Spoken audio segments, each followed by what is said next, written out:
What's up sa inyo mga men? Panibagong video at panibagong hamster visit na naman itong mapapanood nyo ngayon. At ngayong hapon mga men ay nagpunta tayo ng North Caloocan. Kung mapapansin nyo sa likod ko, skinita lang siya mga men. Pero mamaya makikita nyo, meron ditong nakatagong mga hamsters. At ayan, samahan nyo ako, ipapakita ko sa inyo at kilalanin din natin kung sino yung nagmamayari ng hamstery dito sa loob ng Eskinita. At ayun nga sa mga men natin, kung bago pa lang kayo dito sa channel ko, Kuya J Hamstery, nag-visit tayo ng mga hamstery, kaya kung may kakilala kayo, message nyo sa Kuya J Hamstery FB page para mabisita rin natin. Kagaya dito, binisita natin ng North Caloocan. At kung hindi pa kayo nakasubscribe, ano pa inaantay nyo mga men, click nyo na yung subscribe button dyan sa baba, yung bell notification sa tabi nun para lagi kayong updated sa mga ganitong klaseng videos na ina-upload ko dito sa channel. At kung yung nakaraang video na napanood nyo, ang lupit ng setup, lagayin lang ng tubig pero nalagyan pa ng hamster. Pero eto mga men, puro 12 liters to. Huwag kayong mag-alala. Pero sana marami pang setup o bago sa mata natin o sa isip natin kung paano sinasetup yung mga hamster. So, ano pa inaantay nyo mga men? Umpisa na natin to. Let's go!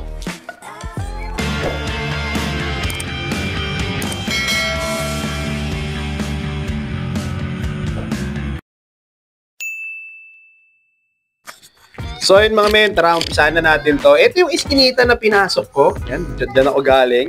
Papasok dito at pagharap ko sa inyo mga men, makakasama na natin yung owner nitong DNJ Hamstery mga men. O, walang iba akong DC.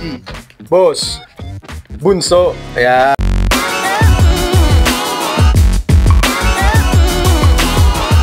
ng North Caloocan.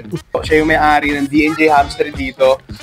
Mga men, kung mapapansin nyo, Eskinita lang. Wala pa yatang isang dipa yung pagitan. Pero pag trip mo talaga mag-alaga o talaga pag passion mo yung hobby, talagang wala makakapigil sa'yo. Alaga talaga. So, talaga.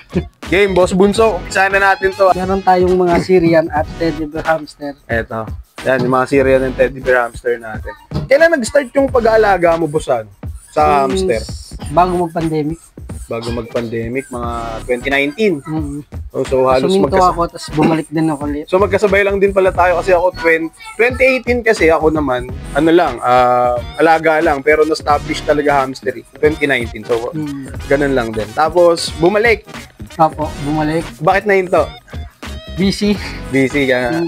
Tapos nung pandemic, mahirap mag-ano. Oo, no, ang hirap mag-out nun mga men, promise. Kaya ako nung dati, kahit mababa dun sa usual price na pinagbebenta namin, pag may bumili, tas sige, ubra na, para lang makaraos. Mahirap bumili din ng pagkain. Ayun, ang hirap din bumili. So, pandemic nga mga. Pero, awan ng Diyos, okay naman na, nakabalik na. At ito na ulit, si Boss Bunso. Ano ba yung mga meron dito, Boss? TBT, Syrian, tsaka CDH, tsaka Winter. Ayan, may Winter White dito mga men. Si Boss Bunso, yung una nating mag-feature dito sa hamster visit natin na nag-aalaga or hindi pa siya sobrang dami, Boss no? Na Winter White. Pero nakakapag-breed, no? Oo, nakapag-breed ako. Kasi ngayon ko lang siya, pinadak. Pinesting ko muna. Pinesting muna. Pero kahit pa paano nakapag-produce na? Opo, nakapag-produce na. Dito muna tayo, Boss, bago tayo pumasok sa loob. Ano bang meron dito? Dito lahat ng breeder set. Dito lahat na nandito, may anak na. Hindi, yung iba, kasi yung iba, ready to breed pa lang? Hindi, kumbaga, manganganak na lang. Manganganak na. So, pag mga buntis, ay pag mga manganganak at saka may anak, dito na. Kumbaga, dito na sila dadat na ng panganganak. Okay. Solo.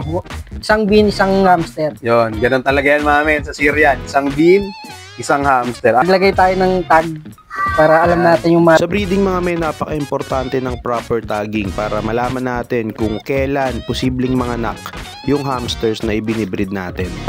Kung kailan siya manganak. Di ba? Yung mga pinagsasabi ko sa inyo, may sense at hindi lang sa akin galing yun. Sa agaya rin ni Boss Bunso na isang breeder din. Baka isipin nyo kasi nagtitrip lang ako Hindi totoo yan.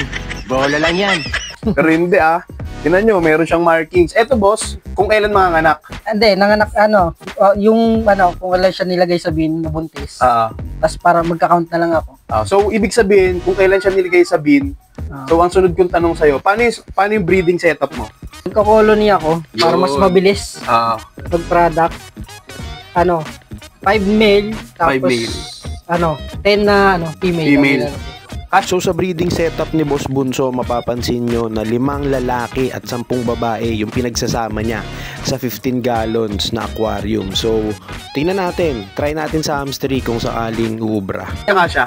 Sa 15 gallons na. Ay, dito, ito na yan. Ito na yun. So, ito nakuhaan na. Oo, nakuha ko na ito kasi pinagpahinga ko sila isang linggo. Kinukondisyon ko sila para Lalaki. sa next isasalang ko, game na sila ulit. So, pag kondisyon na yung lalaki, hulog ka na lang ng hulog ng babae. Opo, ganun ginagawa ko. Tapos, ganito rin dito yan, boss. Lahat yan, itong area na to. Dito yung, ang galing Dito. no? Dito yung mga breeder niya, ng lalaki. Hanggang baba, tama? Ito may mga nakasalang dyan. Ito, may mga nakasalang pa. Yun lang ang process niyan, madali lang. Kanya-kanya kasing proseso mga men. Kung sa amin, medyo pag tinignan mo kasi sa setup ko, boss, ano kasi yung sa akin stud type. Medyo matrabaho. Tagal. Medyo matrabaho. So, hindi kagaya ng pag medyo busy. Lalagyan Pwede ka bumanat ng bumanat, no? Wala kang awa! Tapos, aabangan na lang namin. Kahit iwanan namin, tapos antayin na lang namin makita namin na medyo malaki na yung tiyan. Kukunin namin. Yun. Tapos lalagyan na lang ng tag ulit. Tapos, pag nanganak, magbabago ulit, lalagay ulit ng tag. Para kung ilang month na yung anak, para mabilis may out. Tapos, kapag ka pag okay na i-out, nandito na po siya. Ito. Dito. Yan, ito yung makikita nyo dito, mga men. Yan.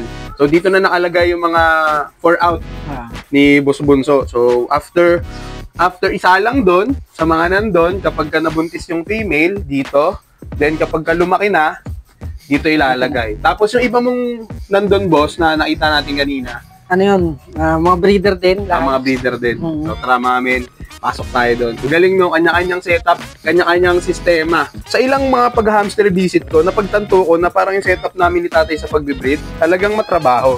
So malay nyo, gayahin natin yung mga setup nila, boss. Kasi pag kulang sa oras, kagaya ko, may trabaho pa akong iba. Dito, mas mabilis lang yan. Ano nga palang trabaho nyo, boss? Kung pwede lang malaman. Vendor sa... Fish vendor. Okay yun. Sakto pala. Nakasingit tayo sa oras mo. So, eto, boss. Eto naman, lahat to. Breeder. Breeder to. So, yung... Female lahat to. So, dito ka kumukuha ng ilalagay mo dito. Tapos, kunwari, 10 female ito. Unang batch, lalagay. Kunwari, eto. So, hindi ka hahakbang dito, tama ba? Hindi ka hahakbang dito hanggat hindi lahat ito buntis. Ako naman Pare, ito. 10. Sasalang ko, sabay-sabay ito. Sabay-sabay. Tapos dito ako ulit sa baba, bibilang ko. Tapos lalagyan ko siya ng marking kung kailan ko siya nilagay, kung kailan ko siya sinalang. Dito. Tapos, pag binalik ko yung mail dito, hihinto ko muna ng 1 linggo para kung sasalangan mo na ulit. Tapos sasalangan ko. So, ibig sabihin na kapag pahinga pa rin yung female, tapos yung male, tapos natitrace mo rin sila dito kung sino yung kasunod mo. Kasi para yung genes ng male, ganado. Nakaka-recover. Nakaka-produce ng marami. Ilan yung average na pups mo dito sa isang inay kapag ka nanganganak? Ang pinaka-minimum minsan, 7. Minimum yun? Galing ha. Pag maximum mo? Naabot minsan ng kasi may napaanak ako dito, 16. 16? Oh my God! Wow! Ayos ha. Sa ganong setup yun ha. Kung mapapansin nyo mga men, yung ilan sa mga napuntahan nating breeder, kapag kababad yung yung female dun sa lalaki, parang ang dami ng anak, no? Kasi mataas yung 7 na minimum, ha? Pag isa lang kasing parang yung genes, lalo na pag yung lalaki pagod na. Parang yung genes siya unti na lang. Hindi na ganong kumakarga sa kanyang babae. Kasi base sa pag nag-inhit yung babae, diba sabi pag nag-inhit, okay na. Parang tingin ko minsan kasi pag nag-inhit, mga ilang araw nag-inhit ulit? Okay. Kasi na-testing ko na yun inobserbahan ko. Nag-inhit, tapos nag-inasta, tapos nagulat ako, nag-inhit na naman. Nag-inhit ulit? Kaya nagtaka ako, kaya ganun yun. Kasi inobserbahan ko yung anak. Medyo madami. Pag-aralan din namin yung ganitong klase ng breeding. So, aside sa Syrian, mga men, meron pa dito, CDH, boss, no? May CDH ka din. Pakita natin CDH ko, boss. Marumit Sige, okay lang yan. Ang galing, Crates. Ito ang matibay na lagayan. Crates talaga. Siya isang male, 4 na Female. So, kasi bawal lang dalawang dalawang lalaki. Papatayin nila kasi yung lalaki pag dalawa. So, kailangan isa lang kahit madami sila. Oo, ganun din dito eh. Parehas lang. So, majority ng alaga mo dito, boss, ano yung pinakamarami? Syrian tsaka... Syrian. Kasi Syrian talaga. Yun ang mabilis sa akin dati. Dati pa. Marami mo order na pet shop. Oo. Doon ako nag-focus. Sa TBH at sa GH. Kasi nung nag-umpisa ako mag-CDH, parang nahirapan ako i-out. Kasi sabi nga agad, which is totoo naman. Matapang talaga. Matapang naman talaga. Kahit nga pag hinawak mo, sumusugod. Kahit wala kang gagawin, lagay mo lang yung kamay mo dyan sa kulungan. Tapos yan. Kung mapapansin nyo mga men, naka-rock din. Yan, si Boss Bunso. Tignan nyo. Yan. Kasi ginhawa to lalo na sa gantong sikip lang. Sa ganto na... Yung ventilation kasi.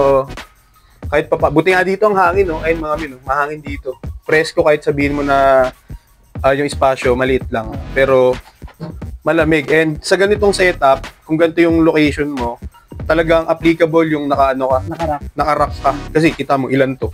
1, 2, 3, 4, 5. So sabihin na natin kung lalagyan pa sa ilalim, 6. Tapos, 10 boss ang laman nito. 2, 4, 6, 7. 7. Oh, kahit pa paano, dami din. 14. Madami na din. Tapos meron pa doon sa dulo. Di ba? Ang lupit. Tignan nyo na yung mga water bottle niyan. Ang puputi niyan, boy. Napakalupit. Tapos abante pa tayo doon. Ito Syrian pa to, boss, no? Hanggang dito lang. Yan, Syrian. Ito, puro Syrian. Yung naka-rock. Tapos yun nandun sa dulo, winter white. Ito, winter. Yan, winter white. So, pakita natin, mga men, yung winter white sa inyo. Ops, bibitinin ko muna kayo para sa video natin ngayon dito sa DNJ Hamstery. At sa next video nga mga men, papakita na ni Boss Bunso sa inyo yung mga alaga niya winter white dwarf hamster. At tuturuan din niya tayo kung paano siya namimili ng mga ginagawa niyang male breeders. At kung umabot ka sa dulo ng video na to, i-comment mo dyan sa baba ang hashtag DNJ Hamstery ni Boss Bunso. At magkita-kita tayo mga men sa next video. Maraming salamat mga men.